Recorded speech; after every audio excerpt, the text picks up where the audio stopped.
What lessons did early unethical clinical trials teach us?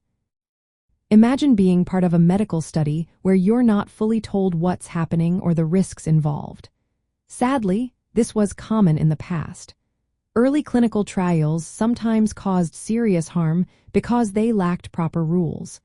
These mistakes taught us vital lessons about protecting people who take part in research. To understand these lessons, let's first look at what a clinical trial is.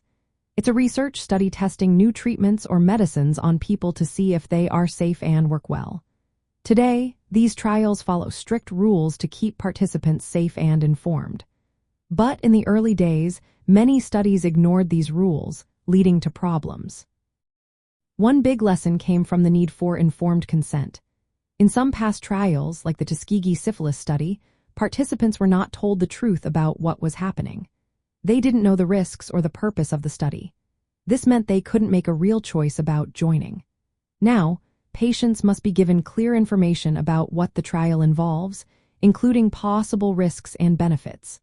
They also have the right to say no or leave the study at any time.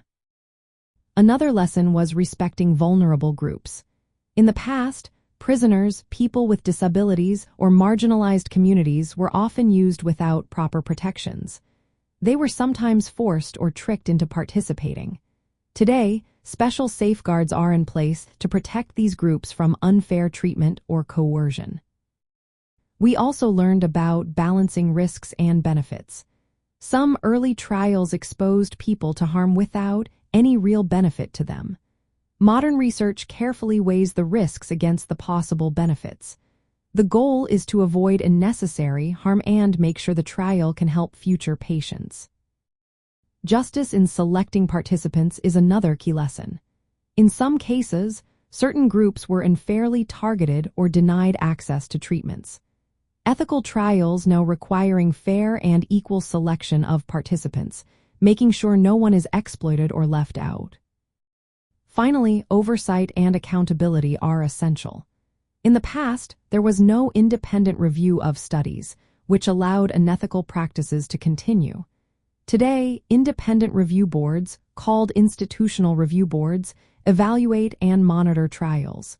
They make sure the research is safe and ethical. These lessons from past mistakes have shaped the way clinical trials are done today.